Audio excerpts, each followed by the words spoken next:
하나님의 말씀은 레위기 1장 1절에서 9절 말씀입니다. 레위기 1장 1절에서 9절 말씀입니다. 제가 가진 성경으로 구약성경 146면입니다.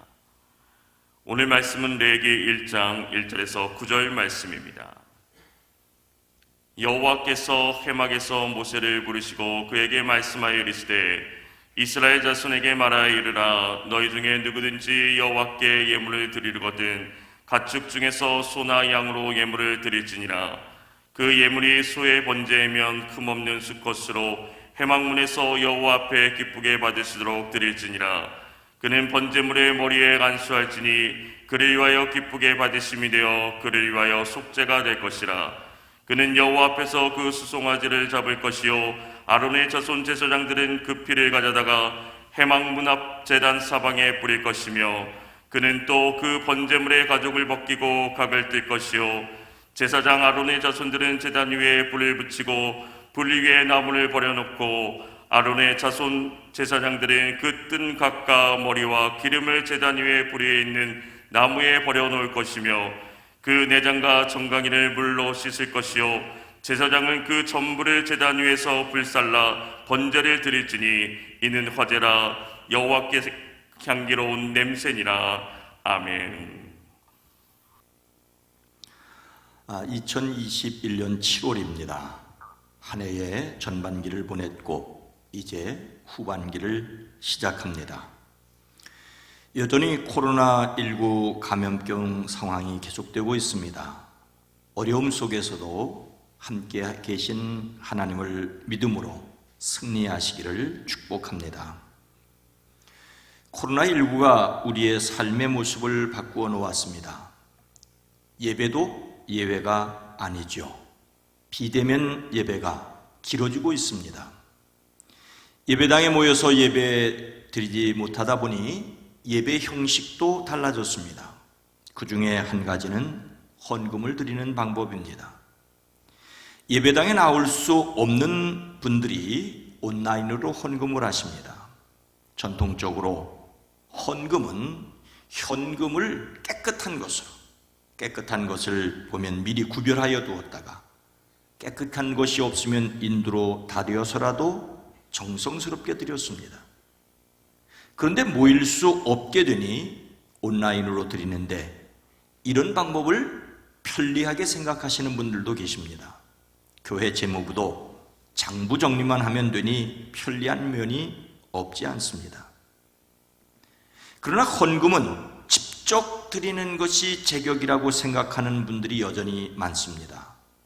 헌금 바구니나 헌금함에 익숙한 분들이 계좌 이체를 하는 온라인 헌금은 낯섭니다. 아무리 그래도 그렇지 너무 많이 바뀌었어 하시는 분들도 계십니다. 헌금은 정성스럽게 해야 하는데 기계로 하는데 무슨 정성이 들어간 헌금이냐라는 분도 계십니다. 이런 형편에서 시중에서는 디지털 헌금 바구니라는 앱을 개발하여 온라인으로 하되 예전에 헌금 드리던 맛이 좀 나게 하였습니다. 이렇게 보면 헌금 방법은 변천하여 왔음이 사실입니다. 제가 어렸을 때는 불경스럽게도 매미채처럼 긴 자루가 달렸다고 매미채라는 헌금 주머니로 헌금을 건넌 것도 보았습니다. 일반적으로 헌금 순서에 바구니나 접시를 돌렸는데 바구니는 드린 내용을 옆 사람이 볼 수 없는데 접시는 그대로 보였습니다. 요즘도 헌금 바구니를 예배 시간에 돌리는 교회들이 있습니다. 그런가 하면 우리 교회처럼 예배실 들어오는 입구에 함을 놓아서 헌금을 드리고 헌금 시간에는 봉헌만 하는 것이 일반적인 추세가 되어졌습니다. 하지만 코로나19는 온라인 방법을 점점 확산시켰습니다. 어떤 방법이 꼭 옳다고 말할 수는 없습니다. 헌금을 드리는 방법도 정성스러워야 한다고 생각하는데 이미 모든 소득에 정성이 깃들었다고 먼저 생각하셨으면 좋겠습니다.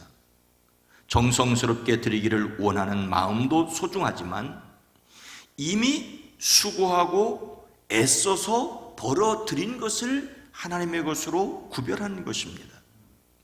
우리는 오늘 말씀에서 하나님께 드렸던 예배의 원형을 볼 수 있습니다. 그리고 변할 수 있는 것과, 아니 변해야 하는 것과 변경하면 변질되는 것이 무엇인지를 배울 수가 있습니다.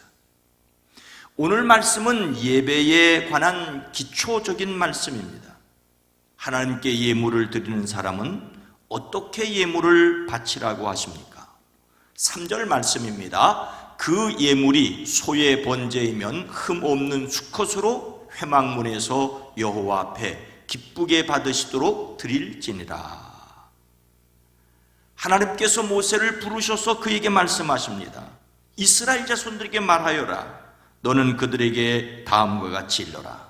너희 가운데서 짐승을 잡아서 나 주에게 제물을 바치는 사람은 누구든지 소나 양을 제물로 바쳐라.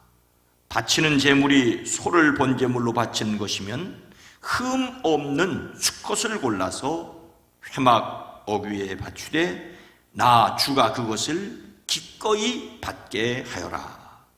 성막이나 성전에서 드렸던 가장 대표적인 예배는 번제였습니다. 번제는 전부 태워드린다는 뜻을 가지고 있습니다. 말 그대로 희생제물로서 동물을 제단에서 태워서 그 연기를 하늘로 올려드리는 것입니다. 이런 방법은 성경 이전 유목민 사이에 오래전부터 있었던 형식입니다. 아브라함을 비롯한 족장들도 이런 제물을 하나님께 드렸습니다. 그런데 이때 드려지는 동물은 제물로 드리는 사람을 대신하여 온전히 태워드리는 역할을 하였습니다. 그래서 제물을 드리는 사람은 먼저 그 동물의 머리에 자신의 손을 얹습니다. 안수합니다. 제물을 드리는 사람의 죄가 제물로 옮겨지는 것입니다. 그래서 제물은 제물을 드리는 사람을 대신하여 하나님께 태워 희생되었습니다. 오늘 말씀은 그 제물은 흠 없는 수컷으로 드리도록 하였습니다. 여기서 수컷은 암컷을 대표한다는 생각을 반영한 것입니다. 암컷은 새끼를 낳고 젖을 먹인다는 실용성을 하나님께서 사람들을 위하여 고려하신 것이라고 할 수 있습니다. 이러한 모든 의식은 전적으로 구별된 레위인과 제사장들에 의하여 실행되었습니다. 이때 중요한 것은 여호와 앞에 기쁘게 받으시도록 드리라는 것입니다. 하나님께서 그 제물을 받으시도록, 또한 그 제물을 드리는 사람을 받으시도록 드려져야 한다는 것입니다. 제물은 사람을 대신하여 드려져 불에 태워졌는데 정작 그 사람을 하나님께서 받으시지 않으실 수도 있다는 것입니다. 제물만 받고 제물을 드리는 예배자를 무시하지 아니하십니다. 그렇다고 예배자의 마음만 받고 제물을 아랑곳하지 아니하시는 분도 아니십니다. 제물을 받으시는 것은 제물을 드린 사람을 받으시는 것이고, 제물을 드리는 것은 자기 자신을 제물로 드리는 것입니다.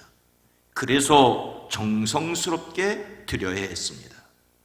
우리는 여기에서 예배의 가장 중요한 원리를 깨닫습니다. 하나님이 기쁘시게 받으시도록 예배 드려야 합니다. 아담과 하와의 두 아들 가인과 아벨은 각각 밭을 가는 농부와 양을 치는 목자가 되었지요. 세월이 지난 뒤에 가인은 밭에서 거둔 곡식을 하나님께 제물로 드렸습니다. 아벨은 양떼 가운데서 맛배의 기름기를 바쳤습니다. 하나님께서 아벨과 그가 바친 제물을 반기셨으나 가인과 그의 제물을 받지 않으셨습니다. 하나님께서 어떤 제물은 받으시고 어떤 제물은 받지 않으셨습니다. 여기서 주목해야 할 것은 아벨과 그 제물을 받으셨으나 가인과 그의 제물을 받지 아니하셨다는 것입니다. 아벨의 제물과 함께 아벨도 받으셨습니다. 가인과 함께 가인의 제물도 받지 않으셨습니다. 하나님이 기쁘시게 받을 제물은 하나님이 정하십니다. 가장 놀라운 하나님이 받으시는 제물은 무엇입니까? 때가 되었을 때 사단의 머리를 깨트릴 여자의 후손으로 태어나게 하십니다. 성경은 하나님이 죄를 알지도 못하신 이를 우리를 대신하여 죄로 삼으신 것은 우리로 하여금 그 안에서 하나님의 의가 되게 하려 하심이라고 하십니다. 성막이나 성전에서 번제물이 제물을 드리는 사람을 대신하고 제사장이 그 의식을 주관한 것은 예수님께서 우리를 대신하여 십자가에 돌아가심으로 완성되었습니다. 예수님은 자신의 피를 하나님께 드린 대제사장이십니다. 예수님께서 인류를 대신하여 하나님이 기뻐 받으실 제물이 되셨습니다. 우리는 다시 소나 양을 잡아 제물을 드릴 필요가 없습니다. 다만 우리는 하나님이 기뻐하시는 감사의 예배를 드릴 수가 있습니다. 하나님을 찬송하는 사람들이 되어지기를 주의 이름으로 축복합니다. 성막과 성전에서 드리던 예배를 다시 한번 생각하겠습니다. 무엇을 제물로 드리라고 하셨습니까? 2절 말씀입니다. 이스라엘 자손에게 말하여 이르라. 너희 중에 누구든지 여호와께 제물을 드리려거든 가축 중에서 소나 양으로 예물을 드릴지니라. 하나님께서 말씀하신 제물은 소나 양이었습니다. 이것은 유목민인 그들이 하나님께 드릴 수 있는 가장 평범한 것이었습니다. 가축이라고 한 것은 야생동물이 아니라 집에서 기르는 것입니다. 그것들 가운데 흠이 없는 것을 드리라고 한 것은 그들이 가지고 있던 것들 가운데 가장 가치 있는 것을 드리라는 것입니다. 그러면 하나님께 드리는 제물은 소나 양이어야만 하는 것일까요? 우리는 3절 말씀을 주의 깊게 읽어야 합니다. 그 예물이 소의 번제이면 흠없는 수컷으로 회막문에서 여호와 앞에 기쁘게 받으시도록 드릴지니라. 그 예물이 소의 번제물이라면 이라는 뜻입니다. 그 예물이 소의 번제물이라면 흠없는 수컷으로 드리라고 하십니다. 그렇다면 소가 아닌 다른 것을 예물로 드릴 수 있다는 말씀입니까? 그렇습니다. 10절 말씀입니다. 만일 그 예물이 가축대의 양이나 염소의 번제이면 흠없는 수컷으로 드릴지니. 바치는 제물이 가축대 곧 양이나 염소 가운데서 골라서 번제로 바치는 것이라면 역시 흠 없는 수컷을 골라 제물로 바쳐야 한다고 말씀하십니다. 흠 없는 수컷을 골라 제물로 바쳐야 한다는 것은 대원칙입니다. 그러나 소가 아니라 양이나 염소를 드릴 수 있다고 하십니다. 그러면 소나 양 그리고 염소뿐입니까? 14절 말씀입니다. 만일 여호와께 드리는 예물이 새의 번제이면 산비둘기나 집비둘기 새끼로 예물을 드릴 것이요. 이번에는 산비둘기나 집비둘기 새끼 가운데서 골라 제물을 바칠 수 있다고 하십니다. 그러면 어떤 사람은 소나 양을 제물로 드리고 어떤 사람은 비둘기 새끼를 예물로 드리는 것일까요? 성경은 만일 그의 힘이 어린 양을 바치는 데 미치지 못하면 이라고 하십니다. 즉 자신의 형편에 알맞게 드리라고 하십니다. 만일 그의 손이 산비둘기 2마리나 집비둘기 2마리에도 미치지 못하면 고운 가루 1대 정도를 예물로 드리라고 하십니다. 제물은 하나님께서 그 사람에게 허락하신 형편에 맞게 드리는 것입니다. 아기 예수님을 낳은 마리아는 예루살렘 성전에 산비둘기 한 쌍이나 혹은 어린 집비둘기 둘을 드렸습니다. 이것이 그분들이 드릴 수 있는 형편이었습니다. 하나님께 드리는 제물의 절대 조건은 하나님이 기쁘시게 받으시도록 드리라는 것입니다. 그 제물은 소이든지 양이든지 새이든지 상관없습니다. 우리는 여기에서 또 하나 제물의 성격을 알 수 있습니다. 자신의 형편에 맞게 가지고 있는 것으로 드립니다. 여기에서 제물에 대하여 매우 중요한 문제를 생각하고 넘어가야 합니다. 우리는 이미 예수님께서 온전한 제물이 되셨다는 말씀을 들었습니다. 성경은 그리스도는 모든 믿는 자에게 의를 이루기 위한 율법의 마침이 되니라고 말씀하십니다. 예수님 이외에 죄를 씻기 위한 제물을 드릴 필요가 없습니다. 다만 우리는 십자가에서 제물이 되신 예수님을 믿고 자신의 삶으로 예수님께서 걸어가신 길을 함께 걸어가야 합니다. 이것은 예수님의 사역에 동참합니다. 이를 위하여 각각 그 마음에 정한 대로 할 것이요 인색함으로나 억지로 하지 말지니 하나님은 즐겨내는 자를 사랑하시리라는 말씀을 기억해야 합니다. 우리는 자신의 형편에 알맞는 제물을 드리는 것이 아닙니다. 제물을 드리는 것이 아니라 베풀어 주신 은혜에 참여하는 것입니다. 하나님께서 주신 은사와 재능과 형편으로 하나님의 선교와 이웃을 섬기는 데 참여하는 성도들이 되어지기를 주님의 이름으로 축원합니다. 오늘 우리는 무엇으로 어떻게 예배해야 합니까? 오늘 말씀의 제목이 가진 것으로 하나님을 예배하라고 하는 것은 적절하면서도 적지 않은 오해를 할 수 있게 합니다. 하나님께 나아가는 예배의 길은 우리가 가진 어떤 형편이 사실 아니기 때문입니다. 에베소서 3장 12절은 이렇게 말씀하십니다. 우리가 그 안에서 그를 믿음으로 말미암아 담대함과 확신을 가지고 하나님께 나아감을 얻느니라. 사람이 하나님께 나아가는 예배의 방법은 하나밖에 없습니다. 예수님 안에서 예수님을 믿음으로 말미암아 하나님께 나아감을 얻는 것입니다. 이것은 하나님께서 태초부터 계속 계획하신 것입니다.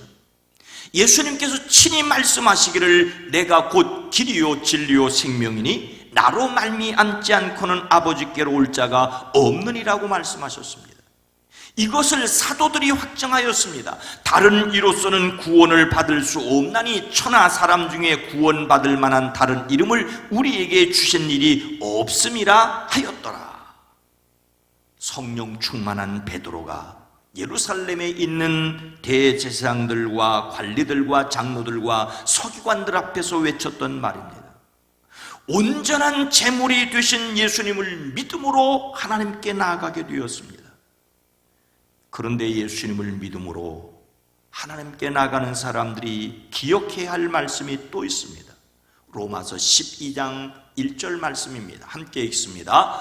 그러므로 형제들아 내가 하나님의 모든 자비하심으로 너희를 권하노니 너희 몸을 하나님이 기뻐하시는 거룩한 산 제물로 드리라. 이는 너희가 드릴 영적 예배니라. 성령의 감동으로 사도 바울은 로마 교회에 예수님을 믿음으로 하나님께 나가는 믿음으로써 의롭게 된 이신칭의의 길을 길게 로마서 1장에서부터 11장 끝까지 설명을 했습니다. 그러고 나서 그러므로라며 여러분의 몸을 하나님께서 기뻐하실 거룩한 산 제물로 드리십시오.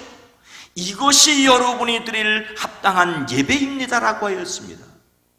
몸을 제물로 드리는 예배입니다. 몸을 제물로 드리는 예배가 자신의 몸을 불태워 제물로 드리라는 것은 결코 아닙니다. 이것은 이 시대를 본받지 말고 마음을 새롭게 함으로 변화를 받아 하나님의 선하시고 기뻐하시고 완전하신 뜻이 무엇인지를 분별하여 따르는 것입니다. 변화된 삶을 살아가라는 것입니다.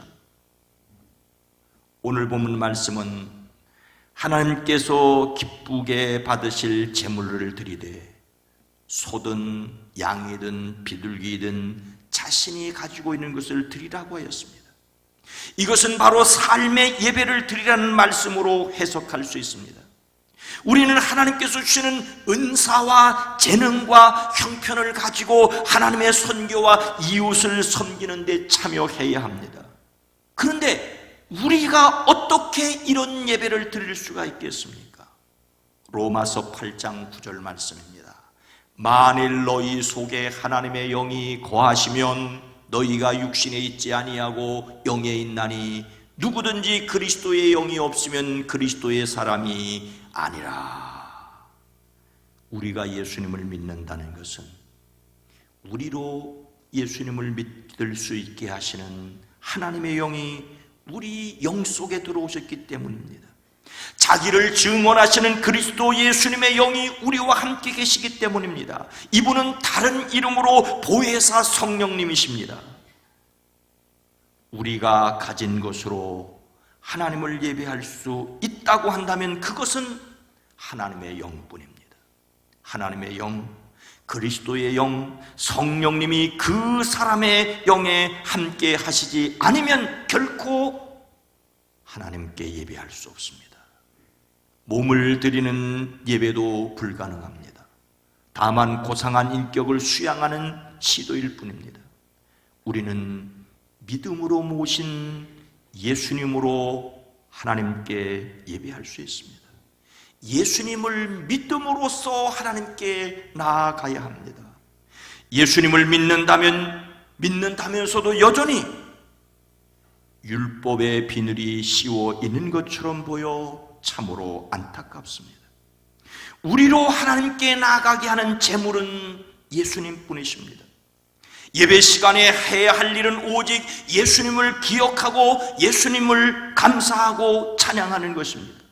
예수님의 십자가와 부활을 기억하는 성찬식도 그 성찬식이 조심스러워 아주 제한적으로 실시합니다.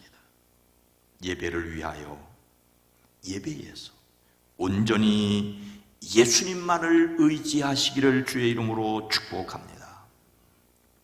사랑하는 성도 여러분, 알프스 높은 곳에 아름다운 강이 흐르는 마을이 있었습니다. 강은 오래전부터 있었던 바다처럼 깊은 곳으로부터 솟아나는 샘에서 발원했습니다. 강물은 수정처럼 맑았습니다. 백조와 고위가 헤엄치는 강가에는 아이들의 웃음꽃이 피어났습니다. 강바닥에 있는 바위와 모래와 무지개 송어들이 훤히 보였습니다. 노인은 높은 산봉우리 넘어 사람이 시선이 닿지 않은 곳에 살았습니다. 그는 강의 수호자였습니다. 아주 오래전에 고용된지라 마을 주민들은 그를 본디부터 그곳에 있었던 사람으로 여겼습니다. 그는 산속의 샘을 찾아다니며 물을 더럽히는 나뭇가지와 낙엽, 잔해를 치웠습니다. 하지만 그가 하는 일은 사람들의 눈에 띄지 않았습니다. 어느 해 마을은 재정회의를 열어 예산을 심의했습니다. 노인을 감독하는 사람은 아무도 없었습니다. 그들이 생각하기에 도로도 부수해야 하고 세금도 거두어야 하고 복지도 확대하려면 강을 깨끗하게 유지하는, 즉 눈에 안 띄는 일을 하는 노인에게 돈을 쓰는 것은 당장 그만두어야 할 사치였습니다. 그래서 마을은 그 노인을 해임했습니다. 산속 높은 곳의 샘들은 방치되었습니다. 나뭇가지와 유해물질이 샘으로 흘러들었습니다. 진흙과 점토가 강바닥에 쌓인 채 굳었습니다. 농장의 폐수 때문에 강의 일부가 수렁으로 변했습니다. 한동안 마을 사람들은 아무도 그 사실을 몰랐습니다. 얼마 후 강은 이전 모습을 잃었습니다. 강물은 까맣게 변했습니다. 백조는 다른 곳으로 멀리 떠났습니다. 상쾌한 물향기가 사라지자 아이들은 강가에서 놀지 않았습니다. 사람들은 병이 들었습니다. 마을 주민들은 한때 마을의 젖줄이었던 아름다운 강이 사라졌다는 것을 비로소 깨달았습니다. 마을의 생명은 강에 달려 있었고 강의 생명은 수호자에게 달려 있었던 것입니다. 존 오토버그의 내 영혼은 무엇을 갈망하는가라는 책에 나오는 강의 수호자 이야기입니다. 사람들은 생명의 젖줄인 강을 오염시킨 것처럼 영원한 생명의 원천이신 예수님을 잊고 있는 것처럼 보여 이 이야기를 길게 소개했습니다. 세상에는 강이 생명의 젖줄인 줄 모르고 사는 사람들이 많은 것처럼 예배당에서는 예배의 핵심을 놓친 사람들이 많습니다. 신앙이 좋다는데 참으로 탐욕스럽습니다. 가지고 있는 모든 것을 드리기 이전에 먼저 예수님 한 분으로 만족하는 나와 여러분 모두가 되어지기를 주의 이름으로 축복합니다. 거룩하신 하나님, 자비로우신 주님, 진정 예수님 한 분으로 만족할 수 있는 그분으로 말미암아 하나님께 나아가는 길이 열렸기에 그 예수님으로 말미암아 우리의 삶 전체가 하나님이 원하시며 기뻐하시며 온전하신 뜻에 따름이 되어지기를 원합니다. 매일매일 우리의 옛사람을 벗고 새 사람이신 예수님으로 살아내는 우리 모두가 되어지게 하옵소서. 예수님의 이름으로 간절히 기도드리옵나이다. 아멘.